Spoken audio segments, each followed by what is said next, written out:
What's going on, vinyl community? Welcome to another video with the Record Spinner. You may have seen this person before on my channel. She appeared in one of my vinyl hauls. She appeared briefly in the Nashville documentary. Plus, I have mentioned her many times while discussing certain records. This is my best friend, Chelsea, right here. She is dubbing herself as the Record Spinnerette, if that is correct. Absolutely. E-T-T-E. On point. Now, you might also remember that I got her a turntable for Christmas back last year. Do you remember that? Oh my god, get the fuck out of here. Are you sorry? Are you for real? You've expressed interest?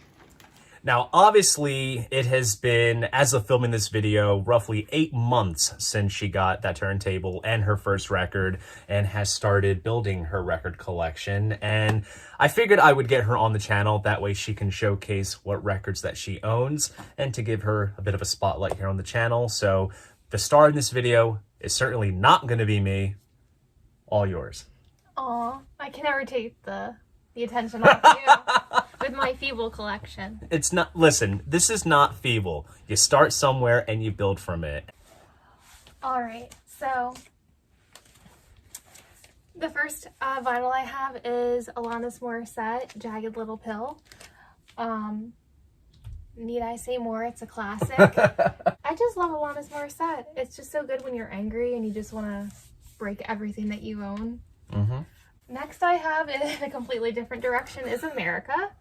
Very like 1970s, I want to say, like 1975.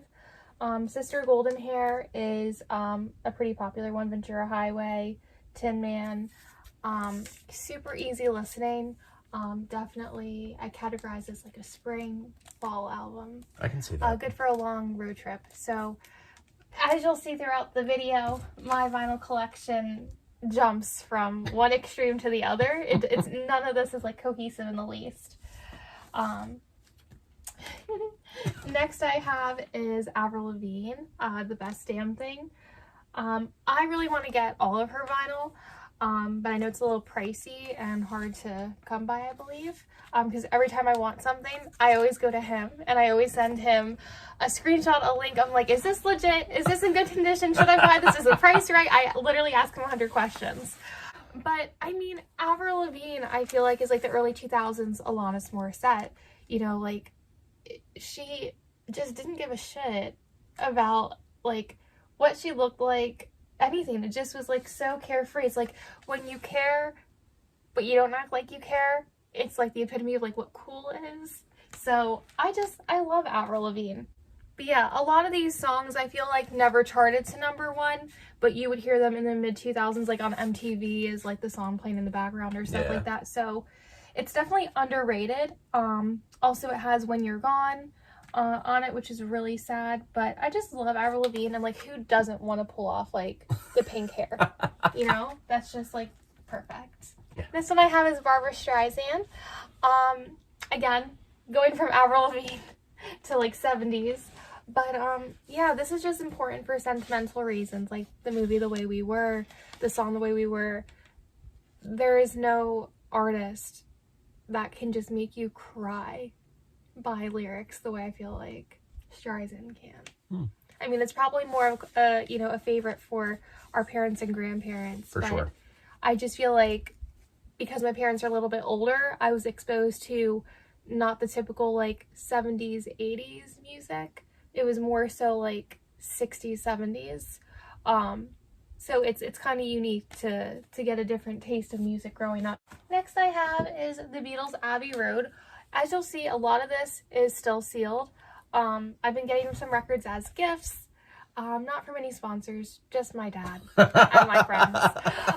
But no, literally, unlike Dylan, where we are different, aside from me having an E-T-T-E at the end of my little name, is that I know you like to open it right away. I would rather have something stay sealed until I'm truly ready to just be in that mood and listen to a record start to finish. But Here Comes the Sun, that's really the only reason why I have this. Here Comes the Sun is just so sentimental to me. It's such an important Beatles song between my mom and I, and Golden Slumbers. You know, the Beatles is something that my dad and I have such a special bond over. Like, my dad's entire office is completely Beatles themed. You've seen it. He has a Hofner bass. Yeah, I was just about to say one. that. That should tell you right there. Like, he is the ultimate diehard Beatles collector. So, Paul, if you're watching this, my dad's your #1 fan. Oh, Mr. Pierce. I love that. Oh my god. All right, so next up we have Carly Simon. That looks just like your mom. Really? I feel like it kind of looks like me a little bit. A little bit too. Spitting image. Profile. Carly is just something to have. I mean, just, it's Carly. You're so vain. Yeah. Like, who doesn't like have that one person that you instantly think of when you hear You're So Vain come on? That is and you're true. just screaming the lyrics and then like almost get into an accident on the road because you're like having your own concert in your car. I don't know if that was said with personal experience. Next, Carole King. You did see this in the vinyl haul video that Yes, I did with we Dylan. both got copies of Tapestry. Tapestry is something that my mom had listening to on her cassette tape that she made when I was little growing up. So going on drives with my mom, I would hear this. And just in general, like, Carole King is just an icon and just the perfect easy listening album. It's kind of like healthy breakup music. In a way, yeah. It's not like angsty. It's not attacking the other person. It's just kind of keeping the focus on how you feel during a period of where you're really trying for a relationship to work out and it just hasn't, and you're coming to terms with it. It's a soothing remedy type of record. Yeah.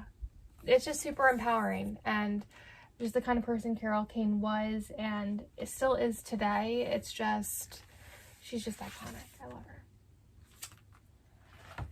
Next, this record, a lot of people do not know this artist, and it's really a shame because if I was famous and I had a platform, I always think this. So if I was like a popular like TikToker or like influencer, I would totally use my power of like internet stardom to like bring attention to artists and like things that are my favorite that really deserve it. If you get anything from this video, this is the Chang Gang of 1974. It's kind of a little synthy to it, but the one song on this album, Felt, is called Looking for Love. And let me tell you, there is nothing like this. There is nothing like this at all. This was probably my #1 favorite song for like 2 years. In my Apple Music like charts looking back at the year for 2019 and 2020, you'll see it on there. Like, I've listened to this just so much. What do you think? I've never listened to this, so I have some homework to do. It's really nice. It's a really good. I'll take your word for it. Your music tastes are on point. Next we have Dua Lipa. What is this? Future Nostalgia. Just in general, like, Levitating, need I say more? I'm not really too big into like all the trending top hits right now, because I feel like we skipped this whole era where it's only like hip hop and rap right now, and I kind of like having top hits. Like, I want to say back in 2013 when we had a little bit of everything. Like, we had some country topping hits, we had topping the charts, we had just pop, rock, everything. So this is just one of those feel-good songs that come on like when you're shopping in a store or something. You're just like, I feel like dancing, I feel like going out, I feel like having a good time. Again, still need to play this, but I'm excited because I don't know if you know, Miley Cyrus's song Prisoner is on this, and it's like super catchy. You would actually probably love that. Interesting. This one made an appearance too on our last haul when I was featured on the Record Spinners channel, Gloria Stefan. But I just love Gloria Stefan. Again, just super feel good. I just like to have vinyl that I know is going to put me in a great mood or a sad mood.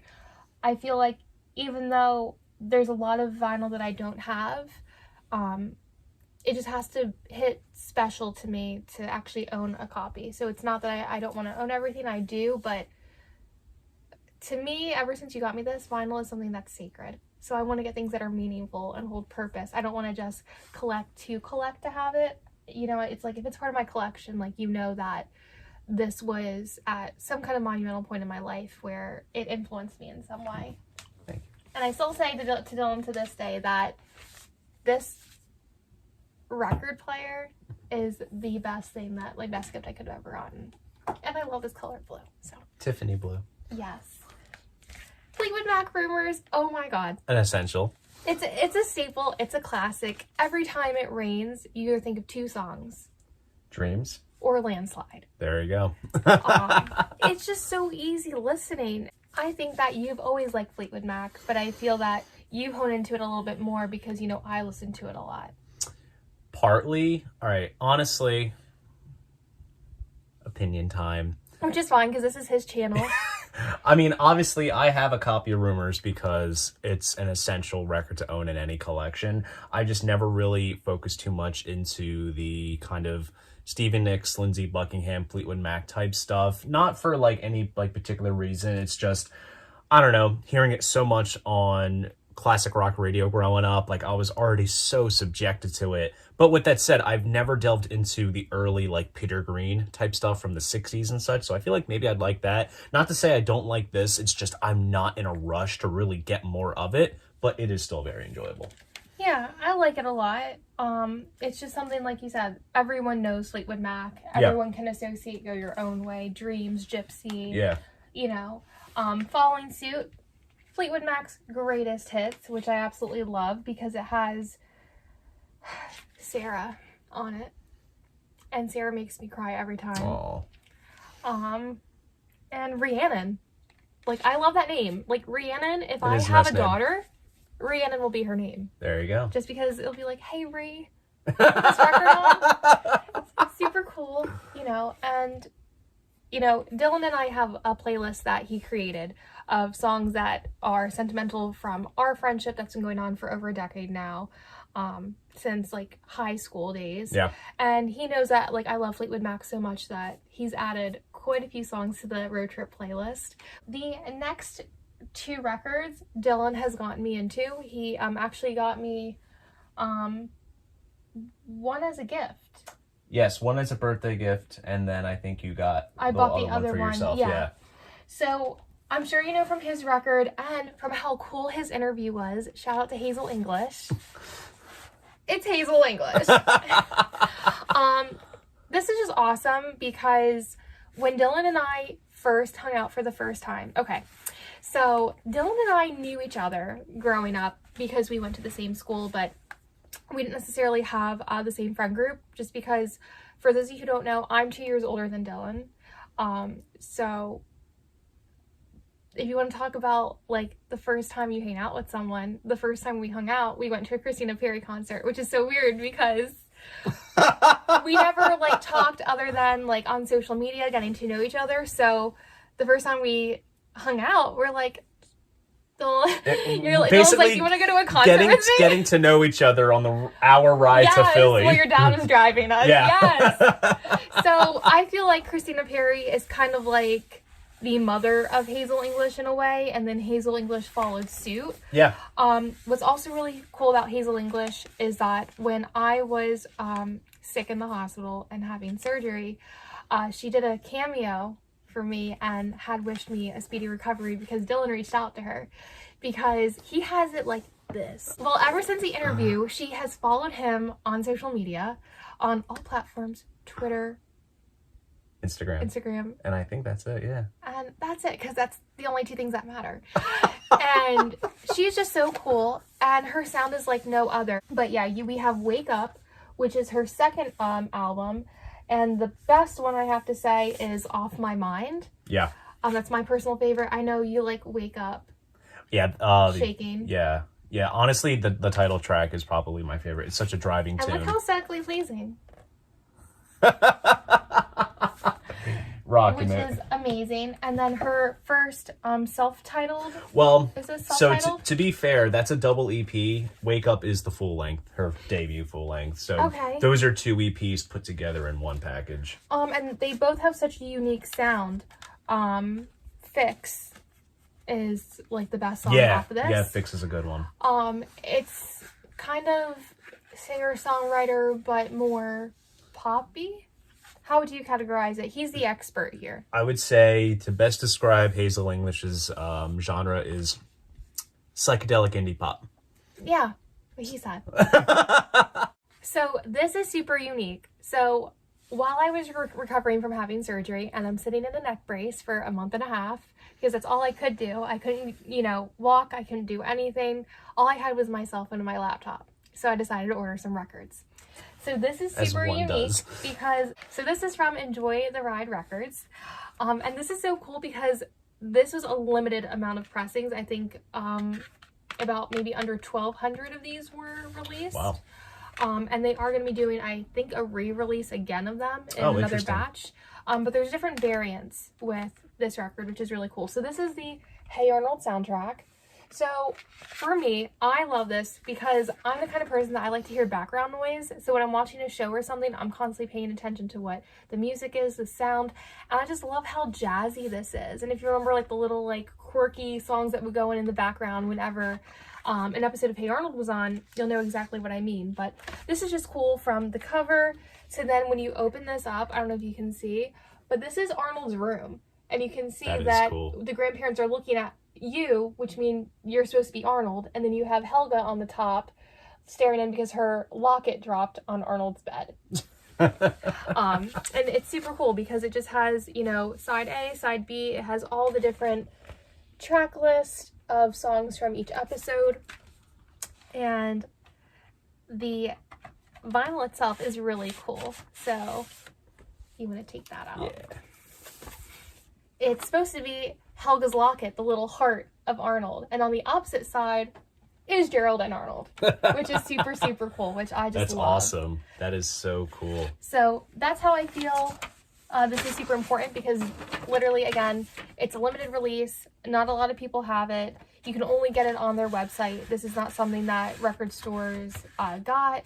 So if you're going to hit up Dylan's store, the Rock Shop, you're not going to find it there. The plugs just keep coming. So the next 2 records I have are super special to me. It's one of my favorite bands. I have every shirt, every sweatshirt of the band, and this year marks their 20th year release for Morning View. If you don't know what I'm talking about already, it is the amazing Incubus. I love Incubus so much that I even have a car air freshener of the lead singer Brandon Boyd. And I have a backup in case anything happens to the Brandon Boyd air freshener in my car. If sun hits it, anything. Or the scent just wears off. And you know what, honestly, can you beat me out in a minute? Fuck the scent. I'm just here to look at Brandon Boyd while I drive. Like, if you can, remember, 2003 Brandon Boyd, insert photo of Brandon Boyd here. Yeah, is he not good looking? Oh my gosh, I have to do photo research. Oh, you'll be fine. I have quite a few on my photo album. But yeah, so 1999, Make Yourself was released.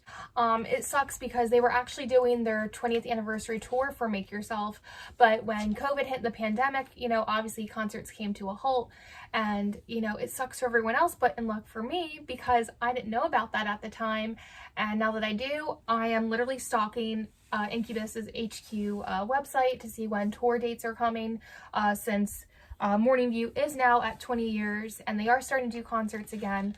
I already said to Dylan, the record spinner here, when they come in concert, let's go. Have a good time. I'm going to meet Brandon Boyd, have a picture with him, have him sign my arm, get that tattooed.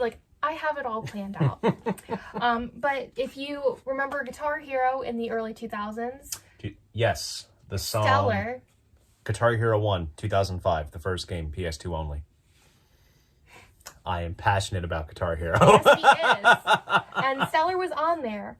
I think everyone remembers Drive is Yes. like the most like common, I want to say, on 90s Essentials for like a playlist on Apple Music. That's when they started playing with like the like the turntables and yeah, the everything. turntable. I like Total Linkin Park. Well, I kind of feel like Incubus paved the way for Linkin Park. I know they both were like kind of early, in the same late time, 90s and stuff, but I feel like Incubus was the first unique sound that kind of started getting other artists to follow suit. Also, aside from Brandon Boyd just being attractive and amazing and like in his 40s now, is that when you look at interviews, I like to see if an artist or a role model you look up to is just authentically them. Like, you know, when you like someone, you hope that they can only be the person that you picture they would be, and they are. In every Brandon Boyd interview, which I've watched like over 20, he literally listens to the interviewer. He answers the questions in great length, super humble, you know, and just said how, you know, how lucky they are that they got the exposure they did. And, you know, he was even I think a guest mentor on American Idol last year or earlier this year, and he was just saying how like talented these kids were and these adults, and you know how he really doesn't associate that with him. He's just super humble, super down to earth. That's and cool. Like, you didn't ask for a better man. Morning View. This is just one of the best albums. This is hard to get, let me tell you. So, I believe I got Make Yourself at BAM, Books A Million. Morning View, I paid a little bit more for. I like to shop on Mercari or Poshmark for those of you who normally go on Discogs and other eBay, record stores, anything of that These two sort. sites are reselling sites. So it's, you know, anyone like you and I who have things that we don't want, you can buy off. So it's kind of like eBay, but a little bit quicker, a little bit easier. And unfortunately, this person sold it for a pretty good price, not really knowing that these are a rarity. These are going for, I think, well over 80 bucks. Yeah. And I think I snagged this for maybe like 40, if that. I remember I sent this to you and you're like, get it right away. You're like, don't wait. It's respectable. And yeah, Morning View has little pictures, the words, but the best song is Wish You Were Here. And for many, many reasons. Not the Pink Floyd song. Yes. A lot of people think Wish You Were Here is Pink Floyd, but for me, Wish You Were Here is Incubus. And that song is just, it holds a lot of sentimental value to me. And it just, when I hear it, it's like that one song that you just feel like you're gonna just live forever and everything is just perfect. So if you ever need a really good feel good song to listen to, Wish You Were Here is it. Getting out of my feels and moving on. Oh. We have here a little fun thing that Dylan got for me recently. Is James Taylor's Sweet Baby James. I am a huge James Taylor fan, and James Taylor is a staple to Dylan and I's friendship. Yeah. Fire and Rain is literally a song that Dylan and I will have a text conversation where I'll just send him the first lyric and he'll do the second, and we'll just do the whole song until the song is complete. Yes. And Fire and Rain is just something that I feel is just our friendship. And now we have another song too with James Taylor. Walking Man. Yes. So like, if Fire and Rain comes on my playlist and Dylan is not in my car with me, I will skip it because it doesn't feel right listening to it without him there. I'm the same way. I'm like, nope. Yeah. Sacred, can't. And then also with James Taylor, also that I have is James Taylor's Greatest Hits.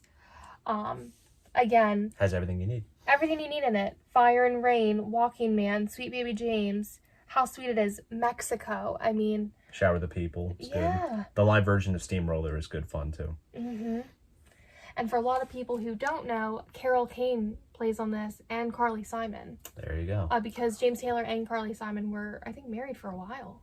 So next we have up is something that's super cool. Is John Mayer's first album, Room for Squares. I remember the year was 2003 when it came out. and my dad loved John Mayer. You would probably remember his song No Such Thing. That was really popular. I know over the years he became more and more prominent with his later music, but I feel like nothing beats his debut album. They have Why Georgia, My Stupid Mouth, Your Body is a Wonderland. That one is probably the most noteworthy that people know. By the Sound of Dylan. It sounds like he doesn't know it. Love Song for No One. It's just, in general, I love this album, but I was apprehensive to get it to my collection because I'm a diehard Taylor Swift fan. And for all of those... There's beef. Yeah. For all of those who don't know, Taylor dated John Mayer when she was 19 and he was 32. And on one of her albums, Speak Now, she has a song called Dear John, and how he pretty much, in today's terms, played her out, led her on, just broke her heart. And, you know, John Mayer's music I like. As a person, not really big of a fan of his, just because in a lot of interviews he has put down so many girls that he's dated and just has said really derogatory things. So it's kind of like, I don't really fully get behind someone, you know, I don't agree with what they're saying, but good music, good first album. I don't think this John was that complete much of a dick. Beat me out there, please. The next album, let's gossip. Gossip. Josie and the Pussycats! Yes! Fantastic soundtrack right here, guys. Literally, I got this from Mondo Records. That's right. But if you know, Josie and the Pussycats were actually managed by Mega Records. Mega Records. Literally, Dylan and I will quote this movie day in and day out. I'm running a label here, Josephine. Other artists who need my time. So you want to be a rock superstar. Live large, big house, 5 cars, but you have to do the time. Otherwise, somebody else will. All right, I'll give it a listen. This is just an awesome album. It has Tara Reid in it, Rachel Lee Cook, Rosario Dawson. Super cool. Again, they don't make movies like they used to in the early 2000s. That was a special time right there. Yes. So, Dylan has this, the Record Spinner has this in his collection. Yes. And when I saw it, I was like, I want that. So he was like, oh, well, you know, him being the Wikipedia, the accurate Wikipedia facts, he was like, oh yeah, they're doing a re-release. So pre-order it now. And I did. And it's just awesome to have. And I'm waiting to actually spin it with Dylan, but, you remember the intro, 3 Small Words? Yes. It's like super feel good, super like, just awesome. It's so good. And yeah, I love the thingle. It's a really good thong. What thong? The new thingle. I'm sorry, I have something in my teeth. But yeah, if you watch the movie, you get the joke. Yes. It's just an amazing movie, an amazing cast, super funny. Yeah. I feel like we appreciate it now older, now that we're able to get the jokes. But also, just for a split second, before we proceed, Rachel A. Cook, the girl in the middle, goals. Next, we have Casey Musgraves, Golden Hour. Now, this won Album of the Year at the Grammys last year. Oh, really? Yes. And when I went to Nashville, I know you went to the Johnny Cash Museum, but my friend Sammy, who went on the trip with me, we went to the Country Music Hall of Fame. And right now, on the bottom level, there is an entire exhibit of Casey Musgraves. A lot of cool songs, drafts of songs that she's written, costumes that she's worn. Golden Hour was a really good, kind of like psychedelic, rainy day vibe. You would really like this, honestly. I was going to say, play me sometime. I will. And let's see. High Horse is something that kind of got out and like to a lot of store playlists and things like that. Slow Burn is amazing. My favorite is Lonely Weekend. So she originally was more country, but kind of like Taylor Swift, she kind of made like a small genre crossover. So this is, I would say, if you like Fleetwood Mac, this is like a nice, good suggestion. Moving forwards.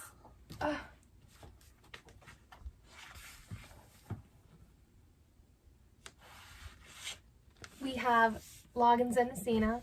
My dad loves Kenny Loggins. So much so that he went to a Kenny Loggins concert. Kenny Loggins touched my dad's hand and he hasn't washed it since. Oh, jeez. Yeah, my mom jokes about that. But no, he has washed his hands. But he loves Kenny Loggins. And one of the songs that I love they do together is Danny's song. And it's, you know, sad and I don't know. I think I interpret a lot of songs to just have like a sadness to them. But it's like kind of like a romantic song, kind of. I mean, it's all up for interpretation. But again, I love Kenny Loggins. I love Kenny Loggins because my dad does. And we just kind of bond over music that way. And next you're going to see how we jump all over the place. Machine Gun Kelly. There you go. I know everyone's probably thinking like, look at this girl's collection. What is she thinking? Like, she goes all over the place. But that's cool, though, because everyone's collection is different, and it can honestly jump. I mean, I go from listening to, you know, Kiss, Zeppelin, Sabbath, and then I go to Tiny Tim, so. Machine Gun Kelly, Tickets to My Downfall. Oh, just, oh. It is awesome. Bloody Valentine, Drunk Bass, Forget Me Too, featuring Halsey. My Ex's Best Friend. This is just super feel good, super just rock and roll. It's Machine Gun Kelly's attempt at punk rock. But it's so much better, I feel like, than like the rap kind of his regular stuff, yeah. This is awesome. Topping the charts. He's dating Megan Fox. Super cool. Love Machine Gun Kelly. Love the artistry. It's just unique. Just something I wanted to have. Next I have is Swing Out Sister, Kaleidoscope World. This was produced by Paul Stavley O'Duffy. This came out in 1989.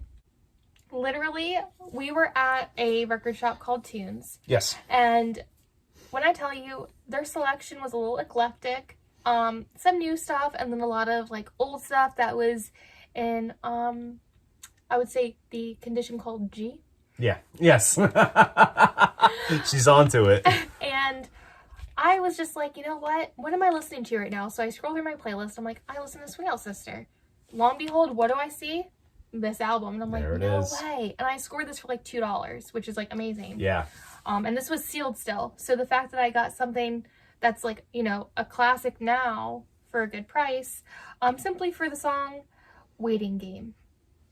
It is amazing. I love it. I don't have much to say about it. I told Dylan, I wish that I could just buy a record for one song. Because, you know, some CDs and some records that you listen to, you only like a few songs on it. And it's like, you know, I feel like with anything, if you're going to buy a record, you have to justify, do I like all of it enough to spend the price that they're asking for? That's valid. Next we have Taking Back Sunday. This is, like early 2000s. Cute Without the E, cut from the Teen. That's one of the best songs on here. You're So Last Summer. A lot of this is very much in the Newfound Glory era, Simple Plan, Fall Out Boy. I want to say when alternative music was at its best. I feel like ever since then, it's been a lot of artists trying to copy what once was. I feel like we've evolved in, you know, rap music, country music, pop music, but I feel like alternative, there's nothing like Linkin Park. There's nothing like the bands that were, you know, so iconic in its time that we're still like, that song turned 15 years old today. We're like, how? It's scary, you know? Seriously.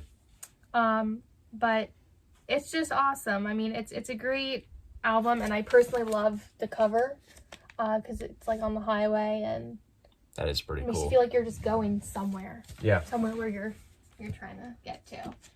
Now, are we getting to the heavy artillery? Now this is the heavy stuff. I'm going to take all of these out.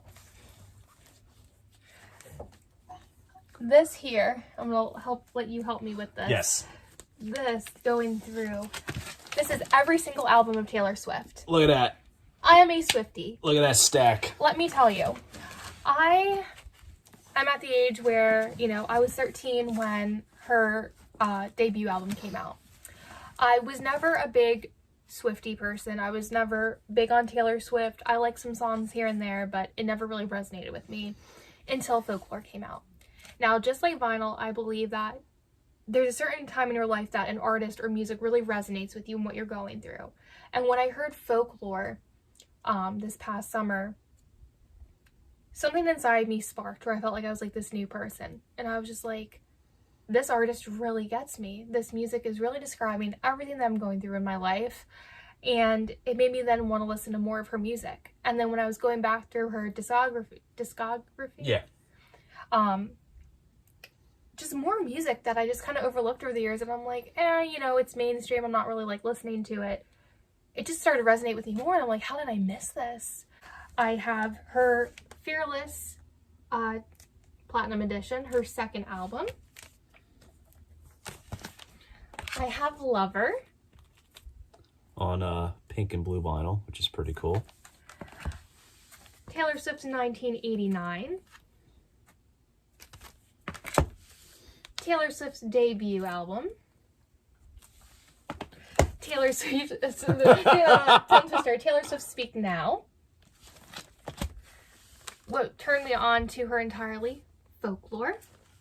And just for those that are inclined to know, not to completely sidetrack it, Target exclusive, red vinyl. And when I gave Chelsea the turntable for Christmas, this is her first record. My first record. So that holds sentimental value within itself. This record here I paid the most for. So this is Reputation. This is the first record I have that is a picture disc, meaning that the vinyl has the artist's picture on album it. cover, Album cover, image, whatever it anything, is. yeah. Now this is out of print. This is extremely hard to get, and right now online it's going well for over $200-300. Luckily, I snagged this for $100. It's the most expensive record I have. It's still sealed just because this means so much to me. But it's just awesome. I love Reputation. Next we have Evermore, which is her 9th album. Also the sister album to Folklore. Yes. Between Folklore and Evermore, I got into it so much. And like last year when I would hang out with Dylan, the record spinner, I would literally be playing Taylor Swift on loop. So that's how I kind of got Dylan into I will admit Taylor Swift a little bit. That is how I managed to pick up both Folklore as well as Evermore. So I am the cause and the reason behind that. Yes. And then I also have Taylor Swift's Red album. So Dylan is the expert in all things record, but right now I am the expert in Taylor Swift. Yeah, I'm getting schooled, guys. So right now, Taylor Swift is actually in the process of doing re-recordings. When she was signed with Big Machine Records, it all belonged to Scooter Braun. And at the opportunity that Taylor had to buy her masters and get her ownership of her artistry back, they sold it. She never knew about it. She found out the same time the public did. So she is in the process right now of re-recording all her albums, 1 through 5, I believe. Okay. Actually 1 through 6. Yeah, 1 through 6. So she already has re-released Fearless, Taylor's version, and then come November, she is re-recording Red. So Dylan knows through TikTok, Instagram, Twitter, I'm always looking at the fan theories, the Easter eggs that Taylor releases to try to give hints to keep the fans engaged. Shout out to Dylan's friend Mike, who we talk Taylor Swift stuff about too. But I love everything about Taylor. You know, she seamlessly crossed over from country to pop and is winning some awards that no other female has won, winning records and awards that haven't even been hit since like the Beatles. So this is like the magnitude of how amazing it is. History indeed. So yeah, love Taylor Swift. Definitely give it a listen. So far, your favorite is Folklore, Evermore. What is your favorite Taylor? I would have to go with Folklore just because it's kind of more in my sort of singer-songwriter type of wheelhouse, but I do see some of the parallels in Evermore with some of her older work, which I think that album will allow me to perhaps dig deeper into those earlier albums, which I do intend to, at my pace, pick up the the Taylor's versions of all the re-records, as well as dig through the stuff that's not out through a Big Machine that is obviously in her name and everything. But yeah, it's thanks to her that I kind of dug into her work, because I've always had respect for Taylor Swift growing up, because obviously she was so huge when we were both so young. So obviously I was subjective to like a lot of the hits and stuff that came out, and it's not like I lived under a rock and wasn't aware. But always admired her, like her charitable work as well. She's just a great, you know, humanitarian. But yeah, musically, this was kind of the first time that I kind of had a stab at checking out her work, and it stepped out of your comfort zone of what you listen to. Absolutely. You know, so which it's like I'm all for doing that. Especially when Folklore came out, I was like, you know what, Dylan? I said, I know that this isn't what you normally listen to. I said, but I really think that you'll like it. And Dylan and I have a pretty good appreciation where we both definitely have different music tastes. You can obviously tell by all of my assortment of records compared to yours, but we're still the best of friends. So when I make a suggestion to him or vice versa, I know that it's never something that is just any old thing that, you know, we take a lot of time when we hear something, we're like, yeah, I know why you sent this song to me. I can hear, you know, the drums in the back, or the chord progression that you'll like say when a song's playing, if I'm even saying that right. But yeah, Taylor Swift is just awesome. Next up, we were shopping at a record store called Sky Valley. You've seen and heard of it on Dylan's channel so many times. Yes. The owner, Chuck, he is such a sweet guy, really nice, super down to earth, super affordable. Yeah. And just really personable, you know? Yeah. It's someone who owns their own business and is making a living, and an honest living at that, you know, not scamming you for prices, you know. That's right. It's almost amazing how reasonable they are. But at the same time, I get that business model, because the more reasonable and affordable, you're reaching out to more people rather than jacking up your prices when, you know, now that we have Amazon and all these other competitors. So it's really refreshing. And Dylan and I both, we would much rather go to a self-owned record shop than just buying off of any old place. The next one I have here is Tycho. This is very similar to Time Cop 1983. So this is very synth, very instrumental, not EDM or anything like that, but just more... This is music you can kind of vibe to, sort of. Yeah. This is just background noise, honestly. It's the best. It's just easy to listen to. It's easy to take in.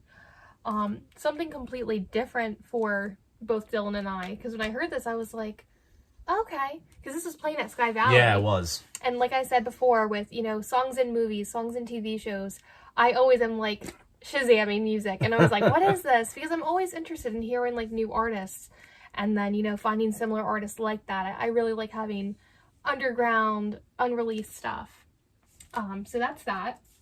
Now, this is my prized possession that the Record Spinner came through with. Okay, so we all know, aside from him being amazing and having the coolest job ever, having sponsors and the connections and the hookup, and him be my best friend, he got me something from Record Store Day that I literally lost my shit over. Please beat me out on that. You're good. And literally, this goes back to what I was saying when I first was collecting. I'm like, Dylan, I'm like, I really like this album, but I only like one song. I'm like, is there any way that you can create a record with just one song? And he's like, Charles, so do you know how expensive that is? That sounds like something I'd say. It is, because you said it to me so many times. And so I was like, I really like this song. This is the only song I like. I wish they had it as a single. So for my birthday, he got me this. This is Haim featuring Taylor Swift, the song Gasoline. This is incredible. This is amazing. This is everything that I could ever want. So, little fun fact, like I was saying, how Taylor Swift has Easter eggs. In this picture here, you can see right up there, it says serving 13.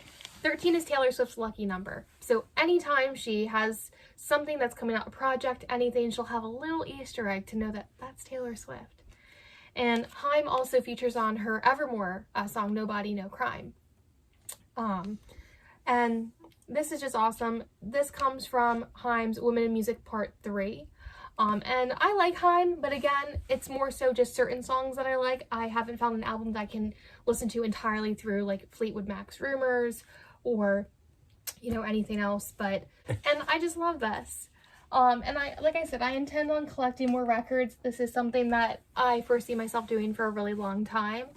And just in general, I feel like listening to records has become part of my self-care routine, you know, putting on a good album to listen to in the morning, drinking your cup of coffee or tea or whatever it is that you do, and just taking time to just enjoy the day and start fresh. It just kind of sets the tone for the day. And that's something that I took a lot from Dylan was, you know, his morning routine is having his cup of coffee, spinning a record. That's right. And I was like, you know what, if that puts him in such a good mood, maybe I'm going to try too. And I did. And it really is something like no other. And I really appreciate that. And if it wasn't for the record spinner, I never would have gotten into this, because for years, Dylan and I would go out, I would want to do some thrifting, he would want to check out some record stores, and you know, we've always had such a great friendship where we would just be super supportive of the other person's hobbies or what Absolutely. they wanted to do. So, you know, it's not your typical, oh, just go drop me off wherever. Like, no, I would definitely let Dylan take as much time as he wanted in any record store. Same with me thrifting for hours. And, you know, I would try to get into it. I wouldn't just, you know, follow you around and aimlessly. I would just, you know, try to help out and be like, oh, do you have this record? Do you have this record? And, you know, over time as I shopped with him more and more, I would kind of remember what he does have, what he doesn't have, what to look out for. And, you know, I can definitely say, not that record collecting ever appealed to me, but I would never have started collecting if I didn't have that push of you granting me with such a thoughtful gift. So I'm really grateful for that, and I'm grateful that you even have me featuring my collection on such a great channel like yours. Because literally I have to say, and don't tell me that the check is going to clear too, in my account, but what you see on here is literally how Dylan has been his entire life. Super authentic, super down to earth, super kind, super sweet, super funny, which a lot of you don't even get to see how funny he really is, because him and I will pee our pants laughing, just going back and forth with each other. But he really is like the best collector, and super credible, super knowledgeable, super hardworking. So with that being said, if you're new or if you're not, subscribe below, follow his Patreon, like this video, share this video.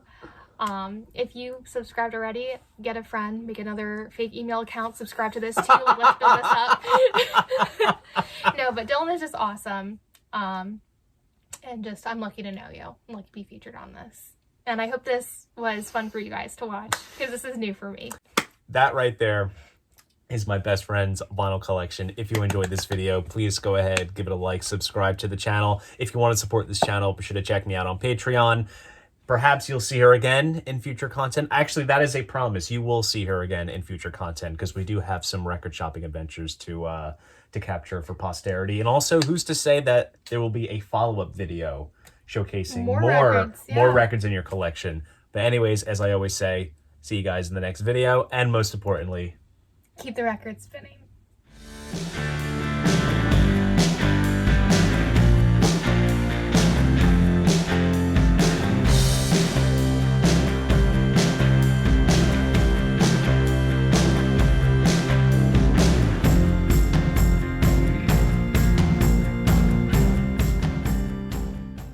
And P.S. Chelsea's disclaimer. My name's Chelsea. That if you like these videos and seeing how we have such different music tastes, comment what album you think that he should add to his collection. If there is any artist that you recommend, if there's other unboxings you want to see, let him know. He'll do it.